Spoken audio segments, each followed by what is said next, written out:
جی السلام علیکم کالر. جی السلام علیکم. وعلیکم السلام. جی میرا بیٹا. جی میں ارم بات کر رہی ہوں بدین سے. جی ارم حکم فرمائیے میرا بیٹا. جی میرے دو مسئلے. میرے شوہر کا نام ہے اویس.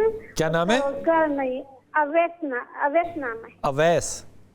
جی ہاں. اس کا روزگار نہیں چل رہا ہے. پہلے بھی کارخانے وارخانے سب بیچ دیے. ابھی موبائل شاپ تھا وہ موبائل بھی بند ہو گیا. مطلب کام نہیں چل رہا تھا. ابھی بے روزگار ایسے بیٹھے ہوئے ہیں. دوسرا یہ اس کو غصہ زیادہ آتا ہے. ہر چیز پہ غصہ کرتا ہے. بہت زیادہ غصہ. ارم آپ کو غصہ تو نہیں آتا نا بالکل بھی؟ جی مجھے نہیں آتا. پھر ابھی کبھی تمہیں نہیں آتا غصہ ارم؟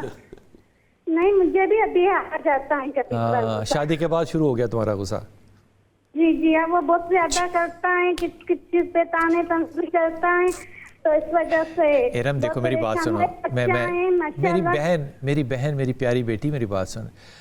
جب آپ اپنے شوہر کو آپ کہہ کے مخاطب کرنا شروع کریں گی نا تو رشتہ بہتر ہو جائے گا. واہ.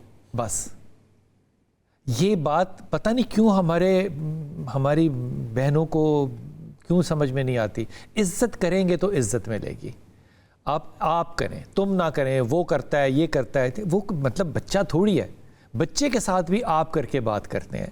جب آپ یہ کریں گی تو حالات بہتر ہو جائیں گے. لیکن شیشے کے گھر میں رہ کے ارم پتھر نہیں مارے جا سکتے. لیکن جو شوہر کو اویس اچھا آدمی ہے. اب آدمی برا نہیں ہے. شریف آدمی ہے.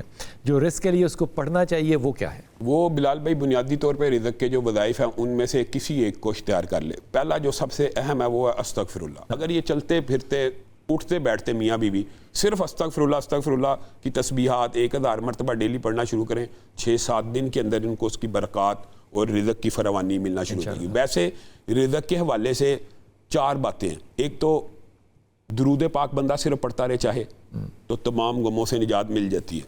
دوسری یہ ہے کہ سبحان اللہ والحمد للہ ولا الہ الا اللہ واللہ اکبر ولا حول ولا قوۃ الا باللہ. یہ کلمہ اس سے رزق حلال آتا ہے. اور یہ جو ہے استغفار کے جتنے بھی وظائف ہیں استغفر اللہ سب سے چھوٹا ہے. استغفر اللہ الذی لا الہ الا هو الحی القیوم واتوب الیہ اس سے بڑا ہے. پھر سید الاستغفار ہے.